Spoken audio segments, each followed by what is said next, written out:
ஜெய் ஸ்ரீ மாத்ரே நமக. ஜெய் குருதத் ஜெய் குரு பரசுராம். நமஸ்காரம். நான் கரூர்ல இருந்து வல்சலா பணிக்கர், பிரசன்ன ஜோதிடர். இன்னைக்கு நம்ம ஆடி மாத பலன்கள் மேச ராசிக்கு எப்படி இருக்குன்னு பார்க்க போறோங்க. இந்த ஆடி மாதம் எப்போ பிறக்குது அப்படின்னா 16/7/2026 இரவு 11:37 வந்து திருக்கணிதப்படியும், வாக்கியப்படி 17/7/2026 வெள்ளிக்கிழமை வந்து காலை 7 மணிக்கும் வந்து பாத்தீங்கன்னா இந்த மாதம் வந்து பிறக்குது. பிறக்கக்கூடிய நட்சத்திரம் வந்து மக நட்சத்திரத்துல இந்த மாதம் பிறக்கிறதுனால மேச ராசியில இருக்கக்கூடிய அஸ்வின் நட்சத்திரக்காரர்கள் கட்டாயம் பரிகாரம் பண்ணணும். என்ன பரிகாரம் பண்ணணும் அப்படின்னா, அருகில் இருக்கக்கூடிய ஆலயங்கள் நீங்க போயிட்டு அங்க இருக்கக்கூடிய தெய்வத்தை பிரார்த்தனை பண்ணிக்கலாம். என்ன தெய்வமா இருந்தாலும் சரிங்க. நீங்க வந்து உங்க வீட்டுக்கு பக்கத்துல முருகன் கோவில் இருக்கலாம், அல்லது விஷ்ணு கோவில் இருக்கலாம், அல்லது வந்து விநாயகர் கோவில் இருக்கலாம். எந்த கோவிலா இருந்தாலும் சரி, உங்களுக்கு பக்கத்துல ரொம்ப நீங்க ஈஸியா செய்யக்கூடிய ஒரு விஷயம், கோவிலுக்கு போய் அங்க சாமி கும்பிட்டுட்டு ஏதாவது ஒரு ஸ்வீட்டு, நெய் பலகாரம் சொல்லுவோம் இல்லையா? இந்த மாதத்துல வந்து நெய் பலகாரங்களை ஏழை எளியவர்களுக்கு நீங்க தானம் பண்ணீங்க அப்படின்னா அது ரொம்ப ரொம்ப சிறப்பு வாய்ந்தது. இதனால என்னன்னா வருடம் முழுவதுமே உங்களுக்கு வந்து பணத்தட்டுப்பாடுங்கிறது வராது. எதிர்பார்த்த விஷயங்கள், தன பிராப்தங்கள் இது எல்லாமே உங்களுக்கு கிடைக்கும். அது மட்டும் இல்லாம புண்ணிய காரியமும் கூட. ஏழைகளுக்கு தானம் பண்றது ஒரு புண்ணிய காரியமும் கூட. இதனால வந்து உங்களுக்கு வரக்கூடிய திடீர் விபத்துகள், கால மரணங்கள் இது எல்லாமே உங்களை தீண்டாது. பொதுவாவே அப்படியே பெரிய விஷயமா போய் நான் உங்கள செய்ய சொல்லல. ஒரு 2 ஸ்வீட்ட வாங்கி குடுத்துட்டு வாங்க. ஆத்மார்த்தமா உங்ககிட்ட ஒரு ரூ. 10 இருந்தா கூட அந்த ரூ. 10க்கு ஏதாவது ஒரு விஷயத்த வாங்கி குடுத்துட்டு வந்தாலே போதுமானது. நீங்க செய்யணும் அப்படிங்கிறது ஆத்மார்த்தமா ஒரு ஒரு லட்ட கூட நீங்க குடுத்தீங்கன்னா, அதுவும் தானம் தான். அதுலலாம் வந்து இதுல நீங்க குடுக்கக்கூடிய அந்த மனசு தான் காரணம். இத ஆத்மார்த்தமா இறைவன வழிபாடு பண்ணிட்டு, ஆத்மார்த்தமா பண்ணுங்க. இது ரொம்ப ரொம்ப நல்லது. இதனால உங்களுக்கு நல்லது மட்டும் தான். தானமும், தர்மங்களும் வந்து என்னன்னா, தலைமுறையை காத்து நிக்கும்னு சொல்லுவாங்க. அதனால இந்த மேச ராசியில இருக்கக்கூடிய அஸ்வினி நட்சத்திரக்காரர்கள் இந்த மாதம் நீங்க பண்ணிக்கணும். அதுக்கு அடுத்தது உங்களுடைய ராசிக்கு எப்படி கிரக நிலைகள் இருக்கு அப்படின்னா, உங்களுடைய ராசி அதிபதி செவ்வாய் வந்து 2ஆம் இடத்துல இருக்காருங்க. தனஸ்தானத்துல இருக்காரு. அது கூட வந்து செவ்வாய் வந்து 3ஆம் இடத்துக்கு போய் புதனும், செவ்வாயும் சேரக்கூடிய கிரக சேர்க்கை. இது ஒரு நல்ல கிரக சேர்க்கை தான். அதே மாரி சுக்கிரனும் வந்து பார்த்தீங்கன்னா, உங்களுக்கு 5ஆம் இடத்துல அதிர்ஷ்டத்த குடுக்குறதுக்கு 5ஆம் இடத்துல இருக்காரு. குருவும், சூரியனும் சேர்ந்து 4ஆம் இடத்துல இருக்கிறது. இது ஒரு நல்ல சேர்க்கை. இது என்ன அப்படின்னா, இது எல்லா கிரக சேர்க்கையும் தொழில் ஸ்தானத்த வலுப்படுத்துதுங்க. செவ்வாய் வந்து புதன் கூட சேர்ந்து 8ஆம் பார்வையா உங்க தொழில் ஸ்தானத்த பார்ப்பாரு. அது கூட என்னன்னா, சூரியனும், குருவும் அதாவது சூரியனே ஒரு வளர்ச்சிக்கு உண்டான கிரகம் தான். அதே மாரி குருவும் நல்ல தனஸ்தானாதிபதினே பேர் அவருக்கு. அவரு நல்ல காசு, பணம் பார்க்கக்கூடிய இடத்த வந்து விருத்தி பண்றது. இந்த மாரி விஷயங்கள தான் அவரு பண்ணுவாரு. அப்போ தொழில் ஸ்தானத்த தான் சூரியன் பார்க்குறாரு, குரு பார்க்குறாரு, செவ்வாய் உங்க ராசி அதிபதியே 8ஆம் பார்வையா பார்க்குறாரு. இத விட என்ன வேணும்? 10ஆம் இடத்து அதிபதிய சனிய வந்து குரு பார்க்குறாரு. அது போக 7.5 சனியும் வக்ரம் பெறுது. உங்களுக்கு சனியுடைய பவர் வந்து இந்த மாசம் வந்து 26ஆம் தேதி குறையுது. சனி வக்ரம் பெறும்போது அந்த 7.5 சனியுடைய பாதிப்பு கட்டாயம் உங்களுக்கு குறையும். இது எல்லாம் வந்து ஒரு நல்ல விஷயம் இந்த மாதத்த பொறுத்தவரைக்கும். நெறைய பேர் ஆடி மாதம் வந்துச்சுன்னா, ஐயோ! எதுவுமே நடக்கல அப்படிலாம் நீங்க நினைக்காதீங்க. உங்களுடைய ஃபோக்கஸ் பொதுவாவே ஆடி மாசத்துல எதுவுமே செய்யக்கூடாது அப்படிங்கிறத காரணம் என்னன்னா, அந்த காலத்துலலாம் பிரதான தொழில் வந்து பெரிய தொழில் வந்து விவசாயமா தான் இருந்துச்சு. ஸோ ஃபோக்கஸ்டா இருக்கணுங்கிறதுக்காக தான் நல்ல விஷயங்கள்லாம் ஒதுக்கி வச்சிருப்பாங்க. இந்த காலத்துல அப்படி கிடையாது. இப்போ ஒரு புதுசா நீங்க தொழில் ஆடி மாசம் ஸ்டார்ட் பண்ணலாம்னா, தாராளமா ஸ்டார்ட் பண்ணலாம். உங்களுடைய ஜாதக அமைப்புப்படி அந்த ஆடி மாசம் நல்ல யோக மாசமான்னு பார்த்துக்கங்க. ஏன்னா எல்லாத்துக்கும் ஆடி மாசம் செட் ஆகாது. ஒரு சிலருக்குலாம் அது 8வது மாசமா வரும். அவங்க மட்டும் அத தவிர்த்தா போதுமானது. ஆனா உங்களுக்கு சொந்தமா தொழில் செய்யலான்னு இருக்கு அப்படின்னா, தாராளமா நீங்க தொடங்கலாம். அதே மாரி புதுசா வந்து தொழில் ஆரம்பிச்சு இப்போ வந்து ரன் பண்ணிட்டு இருக்கவங்களுக்குலாம் நல்ல ஜாக்பாட் தான். நல்ல காசு பணம் தொழில் மூலியமா நல்ல நிரந்தர வருமானங்கள்லாம் வர ஆரம்பிச்சுரும். பொதுவாவே லாபஸ்தானத்துக்கும் உங்களுக்கு சனி தான் அதிபதியா இருக்காரு. அவருக்கு குருவோடைய அனுகிரகம் கிடைக்குது. குருவோடைய பார்வை கிடைக்கிறதுனால தொழில் மூலியமா நல்ல லாபம். ஆல்ரெடி வந்து ஏதாவது ஒரு இதனால ஸ்டக் ஆயிருக்கு. உங்களுக்கு பிசினஸ் வந்து சரிவர ரன் பண்ண முடியல. அப்படிலாம் நீங்க நினைச்சிட்டு இருந்தா கூட, இந்த மாசத்துல இருந்து உங்களுக்கு அந்த தங்கு தடையின்றி நல்ல வளர்ச்சி கிட்டும். வேலை பார்க்கக்கூடியவங்களுக்கு, அதாவது நெறைய பேர் என்னன்னா, வேலை பார்க்குறவங்க நெறைய பேரு ரொம்ப ஒர்க் ப்ரெஷரா இருக்கு, ஒர்க் பர்டன் ஜாஸ்தியா இருக்கு. ஆனா சேலரி இன்கிரிமெண்ட் கிடைக்க மாட்டேங்குது அப்படின்னு நினைக்கிறவங்களுக்குலாம் நல்ல ஆப்பர்ச்சுனிட்டி வரும். உங்களுக்கு உண்டான விஷயங்கள் இந்த மாசம் கட்டாயம் நடக்க போகுது. ஒரு ப்ரமோஷனோ அல்லது கூடுதலா சேலரி இன்கிரிமெண்ட்டோ கிடைக்கும். நீங்க பார்க்கக்கூடிய உழைப்புக்கு ஒரு அனுக்கிரகம் இருக்கு. ஏன்னா உங்களுக்கு குரு வந்து தொழில்ஸ்தானத்தையும் பார்க்குறாரு. உங்க ராசி அதிபதி 6 சேர்றாரு. அப்ப தொழிலும் நல்லா இருக்கு. உத்தியோகத்துல இருக்கவங்களுக்கும் நல்லா இருக்கும். உத்தியோகத்துல இருக்கவங்களுக்கு பதவி உயர்வு திடீர்னு கிடைக்கிறதுக்கு வாய்ப்புகள் இருக்கு. அதே மாரி வேற வேலை சேஞ்ச் ஆகுறதுக்கு, அதாவது ஒரு வேலையில இருந்து இன்னொரு வேலைய மாத்துறதுக்கு, ஒரு இடத்த மாத்துறதுக்கு, இந்த மாரி திடீர்னு வந்து வெளியூர்ல வேலை கிடைக்கிறது, இந்த மாரி அமைப்புகள்லாம் இருக்கும். முக்கியமா வேலை கிடைக்காம இவ்வளோ நாள் கிடைக்காம இருந்தா கூட இந்த மாசம் ட்ரை பண்ணுங்க. ஏன்னா 3 குடையவரும் 6 குடையவரும் புதனா இருக்காரு. அவரு உங்க ராசி அதிபதி செவ்வாயோட சேர்றதுனால இன்ட்ரிவ் அப்படிங்கக்கூடியது 3ஆம் இடம் தான். உங்களுடைய ராசி அதிபதியே 3ஆம் இடத்துக்கு இந்த மாசத்துல போறதுனால, இந்த மாசம் இன்டர்வியூ அட்டெண்ட் பண்றது, ரிட்டர்ன் எக்ஸாம்ஸ் எழுதுறது, இந்த மாரி விஷயங்கள் எல்லாத்துக்கும் சூப்பரா இருக்கு. சிறப்பாக இருக்கு. அப்ப அத நீங்க என்ன பண்ணணும்? பயன்படுத்திக்கணும். உங்களுடைய ராசி அதிபதியே 3ஆம் இடத்துக்கு போறாரு. 3ஆம் இடம்ங்கிறத முயற்சி ஸ்தானம். அப்போ என்ன சொல்லுது ராசி பலன்படி? நீங்க எந்த அளவுக்கு முயற்சி பண்றீங்களோ, அந்த அளவுக்கு பலாபலன்கள் உறுதியாக உங்களுக்கு உண்டு அப்படிங்கிறத சொல்லுது. அதனால நீங்க இன்டர்வியூ அட்டெண்ட் பண்ணாலே உங்களுக்கு வேலை கிடைக்கிறதுக்கு அதிக வாய்ப்புகள் இருக்கு. பொதுவாவே இந்த மாதத்துல எதிர்பார்ப்புகள குறைச்சுக்குங்க. வரக்கூடிய ஃபர்ஸ்ட் ஆப்பர்ச்சுனிட்டீஸ யூஸ் பண்ணிக்கங்க. ஏன்னா சனி வக்ரம் பெற்றிருக்கு. அப்போ நீங்க கிடைக்கக்கூடிய ஒரு வாய்ப்ப பயன்படுத்தினா மட்டும் தான் நீங்க மேலும் மேலும் முன்னேறி வர முடியும். இது எனக்கு தகுதி இல்ல அப்படின்னு நீங்க நினைச்சு எந்த ஒரு விஷயத்தையும் ஊதாசீனப்படுத்தாதீங்க. ஏன்னா ஒரு சின்ன வாய்ப்பு உங்களை மிகப்பெரிய லெவல்ல பிரம்மாண்ட வளர்ச்சிக்கு உறுதுணையாக இருக்கும். இந்த காலகட்டத்துல உங்களுக்கு மேச ராசிய பொறுத்தவரைக்கும் சனியோடைய தாக்கம் அதிகமா தான் இருக்கும். நெறைய பேரு மனம் வருந்துறீங்க. நான் வந்து எவ்ளோ ஹார்ட் ஒர்க் பண்ணாலும் என்னைய சனி வந்து இந்த பாடா படுத்துதேன்னு. இப்ப சனியோடைய பலம் குறைவா இருக்க போது. ஏன்னா வக்ரகதியாகும்போது அதோடைய பவர் 7 சனியுடைய பவர் வந்து 100ல இருந்து வெறும் 25% தான் உங்களுக்கு வேலை செய்ய போகுது. அப்போ சனியுடைய தாக்கம் குறையும்போது நீங்க கூடுதலா முயற்சி பண்றீங்க, உத்வேகத்தோட நடக்கிறீங்கன்னா, எல்லாமே உங்களுக்கு சிறப்பாவும் இருக்கும். சக்சஸாவும் அமையும். அதனால முயற்சிய மட்டும் எப்பவுமே கைவிட்றாதீங்க. பொதுவாவே சனி வந்து பார்த்தீங்கன்னா, கஷ்டத்த குடுக்கும். ஆனா, அந்த கஷ்டம் எல்லாமே நல்லதுக்கு தான். உங்களுக்கு பாடத்துக்காகத்தான். இது எல்லாமே வந்து புரிஞ்சுகிட்டு நடந்துக்கிட்டா நல்லது. ஆனா, குருவோடைய அனுகிரகம் உங்களுக்கு இருக்கு. அது போக சுக்கிரன் வந்து நீச்ச பங்கம் ஆகுறாரு 6ஆம் இடத்துல. அதனால ஒர்க் பண்றவங்களுக்குலாம் திடீர்னு எதிர்பார்க்காத ஒரு வகையில அதிர்ஷ்டம் அப்படிங்கிறது தானாக தேடி வரப்போது. நல்ல ஃப்ரீ மைண்டடா இருங்க. பொதுவாவே வந்து ஒரு பக்கம் கஷ்டம் இருக்கு அப்படின்னா பரவால்ல. பல பக்கங்கள்ல இருந்து கஷ்டங்கள் சூழுது அப்படின்னா, கொஞ்சம் சிரமமா தான் இருக்கும். போன மாதம் முழுவதுமே வந்து அந்த சுக்கிரன், கேது இணைவுனால என்ன அப்படின்னா, பணத்தட்டுப்பாடுங்கிறது வரும். அதே மாரி காசு வரது தான் தெரியும். எங்க போகுதுன்னே தெரியல. இங்க தானே வச்சிருந்தேன். எங்க போச்சு? இதுல தானே இருந்துச்சு அப்படிங்கிற மாரி. ஏன்னா ஆட்டோமேட்டிக்கா நெறைய செலவுகள் வந்திருக்கும். வருமானத்த காட்டிலும் வருமானம் வந்தாலும் செலவு அதிகமா இருக்கும். சில பேர் இன்னும் வந்து லோன் எல்லாம் எடுத்து செலவு பண்ற ஒரு சூழ்நிலைகள் இருக்கும். ஆனா இந்த மாசத்துலருந்து அது உங்களுக்கு கேஷ் ஃப்ளோலாம் கரெக்ட்டா வர ஆரம்பிச்சுரும். எதிர்பார்த்த பணம் வந்து வந்துரும். அ இந்த மாதம் வந்து பார்த்தீங்கன்னா, ஆகஸ்ட் 1ஆம் தேதிக்கு மேல இருந்தே வந்து உங்களுக்கு பணம், காசு அப்படிங்கக்கூடிய ஒரு விஷயம் வந்து தட்டுப்பாடு இல்லாம வர ஆரம்பிச்சுரும். இப்பலாம் வந்து ஒரு லாக் ஆன மாரி இருக்கும். என்னடா பண்றது செலவுக்கு அப்படின்னு மொழி பிதுங்கி போய் இருப்பீங்க. அதாவது செலவு மீன்ஸ் என்னன்னா, ஒரு கடன கட்டணும், அடுத்தது ஒரு இஎம்ஐ கட்டணும், ஒரு ஸ்கூல் ஃபீஸ் கட்டணும். இந்த மாரி ஒரு விஷயங்கள்லாம் உங்களுக்கு வந்து அதே சிந்தனைகளா இருக்கனால, லைஃப்ல அடுத்த கட்டம் எப்படி போறது அப்படின்னு தெரியாமயே நெறைய பேத்துக்கு இருக்கும். இந்த மாசம் வந்து இஷ்ட தெய்வ வழிபாடுகள் பண்ணுங்க. பொதுவாவே வந்து 7 சனியா இருந்தாலும் சரி, குருவா இருந்தாலும் சரி, மத்த எல்லா கிரகங்களுக்குமே பரிகாரம் சொல்லியிருக்கேன். உங்களுக்கு என்ன திசாபுத்தி ஓடுதோ, அதுக்கு தகுந்த பரிகாரங்கள செய்யுங்க. ராகு திசை அப்படின்னா, ராகு திசைக்கு உண்டான பரிகாரங்கள செய்யுங்க. நம்ம சேனல்ல போட்டிருக்கோம். ராகுக்கு எப்படி தாந்திரீகத்துல வழிபாடு பண்றது அப்படின்னு, அந்த வழிபாடுகள செஞ்சுட்டு உங்களோட முயற்சிகள செய்யும்போது, உங்களுடைய முயற்சியும் தெய்வத்துடைய அனுகிரகமும் வழிபாடும் சேரும்போது 100க்கு 100% சக்சஸ் கட்டாயம் கிடைச்சிரும். இதுல வந்து மனம் தளராம செயல்படணும். இது ஒண்ணு தான் நீங்க எதிர்பார்க்கிறது.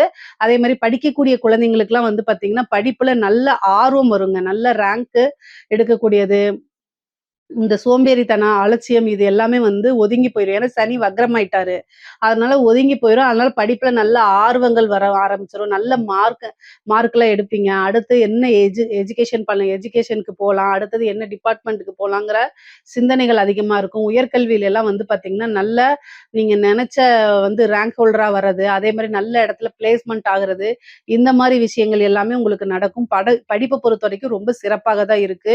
பெண்கள பொறுத்தவரைக்கும் மேச ராசியில இருக்கக்கூடிய பெண்கள் வந்து ரொம்ப ரொம்ப ஜாக்கிரதையாக இருக்க வேண்டிய காலகட்டம். அஷ்டமாதிபதியோட செவ்வாய் சேருது. அப்ப கணவனுடைய தேக ஆரோக்கியத்துல கவனமாக இருக்கணும். உங்களுடைய தேக ஆரோக்கியத்திலும் கவனமா இருக்கணும். சில பேருக்கு உடல்நிலை ரொம்ப பாதிப்புகள் வரும். 6 கூடியவரும் ராசி அதிபதி சேரும்போது சிறு சிறு அம் காய்ச்சலோ அல்லது வந்து த்ரோட் இன்ஃபெக்ஷன் ஆகுறதோ, அல்லது வந்து இந்த ஸ்கின்ஸ் டிசீஸ் வர்றது, இந்த மாரி சின்ன சின்ன வைரல் இன்ஃபெக்ஷன் ஆகுறதோ, அல்லது அதாவது மருத்துவ செலவு அப்படிங்கிறது இந்த மாதம் வந்து மேச ராசியில பிறந்த ஆண்களாக இருந்தாலும் சரி, பெண்களாக இருந்தாலும் இருக்குது. மருத்துவ செலவ வந்து கண்ட்ரோல்குள்ள வச்சுக்கங்க. திடீர்னு ஒரு ஹெல்த் இது அப்படின்னா, டாக்டர்ட்ட போகாம நீங்களா வந்து ஓன் வைத்தியம், அதாவது சுய வைத்தியம் பார்க்கறத தவிர்த்துருங்க. அத வந்து டாக்டர்ட்ட போனா 500, 1000 செலவாகுது அப்படின்னு நெனச்சுட்டு, அத வந்து பெரிய லட்சக்கணக்குல இழுத்து விட்டுறாதீங்க. தயவு செய்து உடனடியா ஏன்னா இந்த மாசம் மருத்துவ செலவு இருக்கு. 6 கூடிய ஸ்கின் சம்மந்தப்பட்டது, நரம்பு சம்மந்தப்பட்டது, த்ரோட் இன்ஃபெக்ஷன்ஸ் ஆகுறது, இந்த மாரி விஷயங்கள்லாம் ஆகும். அதனால ரொம்ப கவனமாக இருங்க. அதே மாரி வந்து கம்யூனிகேஷன் சார்ந்த விஷயங்கள ரொம்ப கவனமா இருக்கணும். ஏன்னா ராசி அதிபதி 3ஆம் இடத்துக்கு போகும்போது கம்யூனிகேஷன்ஸ் அப்போ நீங்க பேசக்கூடிய விஷயங்கள் உங்களுக்கு கஷ்டம் இருக்கலாம். உங்க ஹஸ்பண்ட் உங்களை மதிக்காம கூட இருக்கலாம். அது தப்பு கிடையாது. தப்புதான். ஆனா அந்த விஷயத்த போய் வெளியில அறிமுகம் இல்லாத நபர்களோ, வெளி நபர்கள்ட்ட இன்ஃபர்மேஷன நீங்க சொல்லாதீங்க, டிஸ்கஸ் பண்ணாதீங்க, பகிர்ந்துக்காதீங்க. கண்ணாடி பார்த்து அழுகுறதோட நிறுத்திக்கங்க. ஏன்னா உங்களுடைய கண்ணீர வந்து அவங்க துடைக்கிற மாரி துடைச்சுட்டு பின்னாடி போய் பாதகத்த தான் பண்ணுவாங்க. ஸோ அதனால உங்ககிட்ட கபடம் நாடகம் ஆடுவாங்க. அதுல மயங்கிராதீங்க. அதுவே பின்னாடி உங்களுக்கு பிளாக்மெயிலா மாறுறதுக்கு வாய்ப்புகள் இருக்கு. தயவு செய்து பெண்கள் வந்து ரொம்ப ரொம்ப கவனமாக இருக்கணும். ஏன்னா, நீங்க இந்த சோசியல் மீடியால வந்து பார்க்கறது நல்லதுதான். ஏன்னா மைண்ட் ரிலாக்ஸ் ஆகும். ஆனா, அதுல போயிட்டு தெரியாதவங்ககிட்ட டிஎம்ல சேட் பண்றது, WhatsAppல சேட் பண்றது, ஃப்ரெண்டு தானேங்கிற எல்லா விஷயத்தையும் சொல்லி ஷேர் பண்றது, இதெல்லாம் வந்து பார்த்தீங்கன்னா, உங்களோட இன்ஃபர்மேஷன சொல்லிட்டு அதிலேயே பிளாக்மெயில் பண்ணுவாங்க. அதனால கவனமா இருக்கணும். பொதுவாவே வந்து பார்த்தீங்கன்னா, ஆடை ஆபரண சேர்க்கை இருக்கு. ஆனா புதிய புதிய முயற்சிகள் கை குடுக்கும். பெண்களுக்கு இந்த ஒரு இது அதிர்ஷ்டம் இருக்கு. உங்களுடைய ஃபோக்கஸ் எல்லாமே சின்ன சின்ன முயற்சி பண்ணி எப்படி வந்து நம்ம வந்து குடும்பத்துக்கு பாரமா இல்லாம நல்ல காசு சம்பாரிக்கணும். நல்ல இன்ஃபர்மேட்டிவா போடணும். இந்த மாரி விஷயங்கள் அதாவது இன்ஃபர்மேட்டிவா நம்ம வளரணும். உங்களுடைய விஷயங்கள எக்ஸ்போஸ் பண்றது, அது மூலியமா காசு பணம் சம்பாரிக்கிறது. இந்த மாரி விஷயங்கள்லாம் நீங்க ட்ரை பண்ணுங்க. சின்ன சின்ன ஸ்டார்ட் அப் ஆரம்பிக்கிறதுக்குலாம் இந்த மாதம் ரொம்ப ரொம்ப அருமையாக இருக்கு. ஆடை ஆபரண சேர்க்கை இருக்கு. வண்டி வாகன யோகம் தாராளமாக இருக்கு இந்த மாதம். அந்த மாரி ஆப்பர்ச்சுனிட்டீஸ் இருந்துச்சுன்னா யூஸ் பண்ணிக்கங்க. பொதுவா மேச ராசிய பொறுத்தவரைக்கும், ஆண்களாக இருந்தாலும் சரி, பெண்களாக இருந்தாலும் சரி, உடல்நிலை பாதிப்புகள் இருக்கு. அதுல கவனமாக இருக்கணும். 6 குடையவரும், 3 குடையவரும் புதனாயி, புதனும் செவ்வாயும் சேர்றது வந்து புதனும் செவ்வாயும் பகை கிரகங்கள். அப்ப சேரும்போது கண்டிப்பா அதுல ஏதாவது ஒரு விஷயங்கள் உங்களுக்கு வந்துரும். அதனால கவனமாக இருக்கணும். ஆனா ரியல் எஸ்டேட் சம்பந்தப்பட்ட விஷயங்களுக்குலாம் இது ரொம்ப சூப்பர். இந்த ரியல் எஸ்டேட் சம்பந்தப்பட்ட பிசினஸோ, இல்ல ஜாப்போ பார்க்குறவங்களுக்குலாம் இதுல நல்ல வளர்ச்சி, காசு பணம் சம்பாரிக்க முடியுங்க. முக்கியமா வந்து பார்த்தீங்கன்னா, இந்த இடம் சம்மந்தப்பட்ட விஷயங்கள் இதெல்லாம் நீங்க ஒரு வீடு வாங்குறீங்க. ஒரு வீடு வாங்குறீங்க, ஒரு லேண்ட் வாங்குறீங்க. அந்த லேண்ட் டீலிங்ல இது பண்றீங்க. இந்த காசு இல்லாம புரோக்கர்ன்னு சொல்லுவாங்கல்ல, மீடியேட்டரா இருக்கீங்க அப்படின்னா, நல்ல லாபம் பார்க்க முடியுங்க. சேம் டைம் வந்து அந்த டாக்குமெண்ட்ல ஏதாவது பிரச்சனைகள் இருக்கா அப்படின்னு அலசி ஆராயணும். இந்த டைம்ல நீங்க பர்ச்சேசிங்கா இருந்தீங்க அப்படின்னா, ஒரு தடவைக்கு 2 தடவ லீகல் ஒப்பீனியன் வாங்கணும். ஏன்னா 6 கூடியங்கும்போது அஷ்டமாதிபதி சேரும்போது வில்லங்க சொத்து. அந்த சொத்துல இருந்து காசு பணம் சம்பாதிக்கிறதுக்கு உண்டான அமைப்புகள் இருக்கும். ஸோ எந்த ஆப்பர்ச்சுனிட்டி வந்தாலும் எதையுமே மிஸ் பண்ணாம நீங்க அதுக்காக உழைப்ப போட்டு காசு பணம் பார்க்கணும். ஆனா கூடுதலான கவனத்தோட செய்யணும். கூடுதல் கவனம் கட்டாயம் தேவை. ஏன்னா புதன் அப்படிங்கும்போது என்னன்னா, டாக்குமெண்ட்ல ஏதாவது வில்லங்கங்கள் இருக்கிறதுக்கு வாய்ப்புகள் இருக்கு. அதே மாரி நீங்க ஒரு பேங்க்ல ஒர்க் பண்றீங்க. செக்க ஹேண்டில் பண்றீங்க. ஒரு கேஷியரா இருக்கீங்க. ஒரு அக்கவுண்டன்ட்டா இருக்கீங்க அப்படின்னா, கையெழுத்து போடுற விஷயங்கள்ல கவனமா இருக்கணும். உங்களுடைய விஷயங்கள வந்து என்னன்னா, உங்களுக்கு தெரியாம மிஸ்யூஸ் பண்ணி, அது மூலியமா மத்தவங்க காசு அடிச்சுட்டு போயிருவாங்க. நீங்க கணக்கு சொல்ற மாரி, இல்ல நீங்க மாட்டிக்கிற மாரி அமைப்புகள உருவாக்குவாங்க. அதனால கவனமா இருக்கணும். இந்த மாசம் எப்படி உங்களுக்கு வளர்ச்சி, எப்படி உங்களுக்கு அதிர்ஷ்டம்னு சொன்னனோ, அதே மாரி கூடுதலா எதிரிகள், கண்ணுக்கு தெரியாதவங்க, நண்பர்களே எதிரியா உங்களோட டிராவல் பண்ணுவாங்க. எதிரிகள் வந்து நண்பர்களுடைய வேஷம் போட்டுட்டு, நண்பர்கள் நான் சொல்லக்கூடாது. எதிரிகள் வந்து நண்பர்களுடைய வேஷம் போட்டு உங்களோடயே டிராவல் பண்ணுவாங்க. நீங்க அத உணர்ந்து செயல்பட்டாலே எல்லா விஷயத்திலயும் சக்சஸ் பண்ணிற முடியும். உங்களுக்கு இயற்கையாவே நல்ல அனுகிரகம் இருக்கு. கடவுளுடைய பிளெஸிங்ஸ் இருக்கு. அதனால எல்லா விஷயத்திலேருந்தே கட்டாயம் நீங்க வந்து முன்னுக்கு வந்துருவீங்க. தப்பிச்சு வந்துருவீங்க. இருந்தாலும் இந்த மாசத்துல கவனமாக செயல்படல அப்படின்னா, பெரிய பெரிய ஆட்களே வந்து தடுமாறிட்டு இருக்காங்க இந்த 7:30 சனியில. அதனால நீங்க ரொம்ப கவனமாக இருக்கக்கூடிய காலகட்டம் தான் இது. ஆனா ஆப்பர்ச்சுனிட்டீஸும் வரும். ஆனா கவனமாக இருக்கணும். சரிங்க. வண்டி வாகனங்கள்ல போகும்போது ரொம்ப கவனமா இருங்க. ஆல்ரெடி நம்ம சொல்றது தான். அஷ்டமாதிபதி வந்து அஷ்டம ஸ்தானத்த பார்க்குறாரோ அல்லது 6ஆம் அதிபதியோட பார்க்கும்போது கவனமாக இருக்கணும். ஹெல்த் இன்சூரன்ஸ் நீங்க எங்கேயாவது வெளில போம்போது வந்து ஹெல்மெட் போட்டு போறது, இது எல்லாமே ஆணுக்கும் சரி, பெண்ணுக்கும் சரி ரொம்ப ரொம்ப முக்கியம். அது கூட இன்னொன்னு என்னன்னா, காதல் சம்பந்தப்பட்ட விஷயங்கள் அல்லது உங்களுடைய நம்பிக்கைக்குரியவர்கள் வந்து உங்களுக்கு துரோகம் பண்றது, ஏதாவது ஒரு விஷயத்துல போய் சிக்க வைக்கிறது, இந்த மாரி நடக்கும். ஆனா இப்ப டீனேஜ்ல இருக்கிறவங்க தான் ரொம்ப கவனமாக இருக்கணும். ஏன்னா, காதல் சம்பந்தப்பட்ட விஷயங்கள்ல உங்களுக்கு பிரேக்கப் ஆகுறதோ, அல்லது அவங்க வேற யார் கூடயாவது பேசிட்டு இருக்க விஷயங்கள் உங்களுக்கு தெரிய வரும். அதனால மனமுடைந்து போகுறதுக்கு நெறைய வாய்ப்புகள் இருக்கு. பட் ஆனா லைஃப்ல வந்து நெறைய விஷயங்கள் இருக்கு. இத கடந்து வர்றது தான் வாழ்க்கை அப்படின்னு நீங்க நெனைங்க. இந்த மாசம் வந்து மன கஷ்டங்கள் வந்து கூடுதலா இருக்கும். நீங்க வந்து லவ் பண்ணலாம் அல்லது வேற யாரையாவது நீங்க நம்பிட்டு இருக்கலாம். அவங்கள நம்பி ஒரு விஷயத்த செய்யலாம். பட் ஆனா அவங்கனாலேயே நீங்க துரோகத்த சந்திப்பீங்க. அதனால மனம் உடைஞ்சு போயி, அதுலருந்து வெளியில வரதுக்கு ரொம்ப கஷ்டப்பட்டுட்டு இருப்பீங்க. ஆனா வெளியில வந்துருங்க.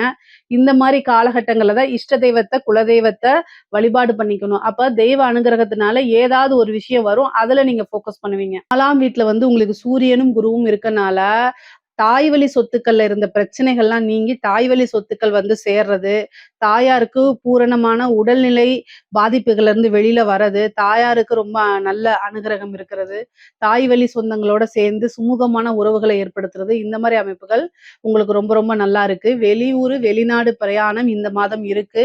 ஒரு புனித யாத்திரைகள் சென்று, புனித ஸ்தலங்களுக்கு சென்று நீராடக்கூடிய அமைப்புகள் இந்த மாரி இருக்கு. பொதுவாவே இந்த மாசம் கொஞ்சம் அலைச்சல்கள், கூடுதலான டிராவல்ஸ் இதெல்லாம் இருக்கும். பட் ஆனா சமாளிக்க முடியற மாரி தான் உங்களுக்கு இருக்கு. அரசாங்க உத்தியோகத்துல இருக்கவங்களுக்குலாம் இந்த மாதம் வந்து ரொம்ப அனுகூலமான மாசம். பொதுவாவே வந்து உங்களுடைய விஷயங்கள், உங்களுடைய டியூட்டீஸ் உங்களுக்குன்னு ஒரு ஜாப் ஃபங்ஷன்ஸ் இருக்கும் இல்லையா? அத கரெக்ட்டா ஃபாலோ பண்ணிக்கங்க. அத தாண்டியும் வேண்டாம், அதுக்கு குறைவாவும் வேண்டாம். கரெக்ட்டான எக்ஸாக்ட்டா அதே விஷயத்துல போனா தான் உங்களுக்கு நல்லது. இல்லன்னா ஹையர் அஃபிஷியலோ அல்லது மத்த அமைச்சர்கள் இந்த மாரி விஷயங்கள்லாம் உங்களுக்கு கேட்பாங்க. பதில் சொல்ல முடியாத மாரி உங்களுக்கு ஆயி போயிரும். அதனால ரொம்ப அரசாங்க உத்தியோகக்காரங்களுக்கு வந்து நல்லா இருக்கு. ஆனா உங்களுடைய டியூட்டீஸ, உங்களுடைய கடமைகள கரெக்ட்டா செய்யும் பட்சத்தில் உங்களுக்கு எந்த பாதிப்புக்குமே இல்ல. ஏன்னா சனியுடைய பாதிப்பு வந்து இந்த மாதம் குறையுது. அதனால பெருசா உங்களுக்கு பாதிப்புகள் இல்ல. வொர்க் பிரஷர் கூடுதலா அரசாங்க வேலை அப்டின்னாலே கண்மூடித்தனமா நம்ம கண்ண மூடிக்கிட்டு சொல்லிறலாம். கூடுதல் பணிச்சுமை இருந்துட்டு தான் இருக்கும். பட் ஆனா சமாளிச்சு தான் ஆகணும். பிரைவேட் ஜாப்ல இருக்கவங்களுக்கும் அதே மாரி தான். சனியுடைய தொந்தரவுனால பணிச்சுமை அப்படிங்கிறது வந்து உங்களுக்கு கூடுதலாக இருக்கத்தான் செய்யும். கலைத்துறை சார்ந்தவங்களுக்குலாம் இது ரொம்ப பிரம்மாண்டமான வளர்ச்சியான காலம் தான். நீங்க மிகப்பெரிய லெவல்ல யோகமா மாறுறது, பெருசா ட்ரெண்டிங் ஆகுறது, காசு பணம் சம்பாரிக்கிறது, உங்களுடைய நிகழ்ச்சி எல்லாமே வந்து வெளிநாட்டிலயும் நெறைய புக் ஆகுறது, காசு பணம் அளவுக்கு அதிகமா வர்றது, இந்த மாரி விஷயங்கள்லாம் இருக்கு. கரெக்ட்டா நீங்க யூஸ் பண்ணிக்கிறத பொறுத்து தான் இருக்கு. 5ல சுக்கிரன், கேது இருக்கனால நல்ல அனுகிரகம் வருங்க. பெரிய பெரிய நபர்களுடைய, மனிதர்களுடைய தொடர்புகள்லாம் உங்களுக்கு வந்துருங்க. பொதுவாவே மேச ராசிக்கு 6ஆம் இடத்துல போய் சுக்கிரன் நீச்சமாயி, நீச்சபங்க யோகம் இருக்கு. திடீர்னு இந்த மாசம் வந்து ஒரு அதிர்ஷ்டம் வரதுக்கு உண்டான வாய்ப்புகள் இருக்கு. ஏன்னா சுக்கிரன் நீச்சமாயி, நீச்சபங்க யோகம் அப்படின்னு சொல்றது. நீச்சபங்க ராஜ யோகம். ஏன்னா செவ்வாய் 4ஆம் பார்வையா வந்த சுக்கிரன பார்க்கிறது, அதே மாரி அந்த புதனுடைய வீட்ல இருக்கக்கூடிய சுக்கிரன், புதன் ஆட்சி பெறது இதெல்லாம் வந்து ராஜ யோகத்த குடுக்கக்கூடியது. ஆனா எதிர்பார்க்காதீங்க. திடீர்னு ஒரு ஜாக்பாட் அடிக்கிறதுக்கு வாய்ப்புகளே இருக்கு. அரசியல் துறையவங்களுக்குலாம் ரொம்ப கவனமாக இருக்கணும். சனி வந்து வக்ரம் பெற்றாலும் அரசியலுக்கு வந்து பெருசா நல்லதில்ல. சனி வந்து பார்த்தீங்கன்னா, உங்களுக்கு வந்து கடுமையான ஒரு இக்கட்டான ஒரு சூழ்நிலைய தான் குடுப்பாரு. அது போக வந்து பார்த்தீங்கன்னா, 4ஆம் இடத்துல குரு உச்சம், சூரியன் உச்சம். ஸோ அரசியல்வாதிகள்லாம் வந்து பார்த்தீங்கன்னா, ரொம்ப கான்ஷியஸா இருக்கணும். உங்களோட விஷயங்கள நீங்க நல்லது செய்யறத ப்ரமோட் பண்ணணும். விளம்பரப்படுத்தணும். நீங்க வந்து சோசியல் மீடியாக்கள உங்கள எக்ஸ்போஸ் பண்ணா மட்டும் தான் நீங்க தப்பிக்க முடியும். இல்ல அப்டின்னா, கட்டாயம் ஒரு மீம் கன்டென்ட் ஆகுறது, ஒரு ட்ரோல் மெட்டீரியலா நீங்களாவே ஆயிறது. இந்த மாரி அமைப்புகள் உங்க மேல வந்து பார்த்தீங்கன்னா, ஏன்னா உங்களுடைய ராசிதிபதி செவ்வாய், உங்க புதன் கூட சேர்றது வந்து அவ்வளோ புதனும், செவ்வாயும் பகை கிரகங்கள். அப்ப வந்து என்னன்னா, நியூஸ் சேனல்லாம் உங்கள பத்தி ஃபேக்கா சொல்றது, நீங்க தப்பு பண்ணியிருக்கீங்களோ இல்லையோ, அத ஒரு சின்ன தப்ப கூட மிகைப்படுத்தி பிரம்மாண்டமா வந்து சொல்றது, இப்படி பண்ணிட்டாரு, அப்படி பண்ணிட்டாரு அப்படிலாம் சொல்லுவாங்க. மேச ராசியில இருக்கக்கூடிய அரசியல்வாதிகள் மிக மிக கவனமாக இருக்கணும். முக்கியமா அஸ்வினி நட்சத்திரம், அஸ்வினி நட்சத்திரம், அதுக்கு அடுத்தது பரணி நட்சத்திரக்காரர்கள்லாம் ரொம்ப ரொம்ப கவனமாக இருக்கணும். இல்ல அப்படின்னா பெரிய லெவல்ல பனிஷ்மென்ட் கிடைக்கிறது. இந்த மாரி ஏன்னா சனி வந்து வக்ரம் அப்படிங்கிறது அரசியல் இல்லாத விஷயங்களுக்கு இது நல்லது. அரசியல்வாதிகளுக்கு அவ்வளோ நல்லது கிடையாது. வக்ரம் அப்படின்னா மீண்டும் பனிஷ்மென்ட் அப்படின்னு அர்த்தம். அதனால இத கவனமா இருந்துட்டு, உங்களுடைய ஜோசியர்ஸ்லாம் இருப்பாங்கல்ல, ஜோசியரோ அல்லது வந்து வெல்விசரோ அவங்க கிட்ட கேட்டு தெய்வ வழிபாடுகள், யாகங்கள், பூஜை புனஸ்காரங்கள், தாந்திரீக பரிகாரங்கள் இதெல்லாம் செஞ்சுக்கிட்டீங்க அப்படின்னா, அந்த சனியுடைய தாக்கம் குறைந்து உங்களுக்கு நன்மைகள் அதிகமாக கிட்டும். பொதுவாவே மேச ராசிய பொறுத்தவரைக்கும், இந்த மாசம் வந்து கேஷ் ஃப்ளோ நல்லா இருக்கு. மத்த எல்லா விஷயத்திலயும் கல்வியிலயும் சரி, படிப்புலயும் சரி, எல்லா விஷயங்களையும் நல்லா இருக்கு. சில சில பரிகாரங்கள் செஞ்சுக்கங்க. மைண்ட ரொம்ப ஸ்ட்ராங்கா வச்சுக்கங்க. ஹெல்த்ல ரொம்ப கவனமாக இருங்க. மத்தபடி எல்லா விஷயமும் நல்லா இருக்கு. இதுல ஏதாவது சந்தேகங்கள் இருக்கு அப்படின்னா, கமெண்ட்ஸ்ல கேளுங்க. கட்டாயம் நான் ஆன்சர் பண்றேன். நம்மளுடைய சேனல லைக் பண்ணுங்க, ஷேர் பண்ணுங்க, சப்ஸ்கிரைப் பண்ணுங்க. நன்றி, வணக்கம்.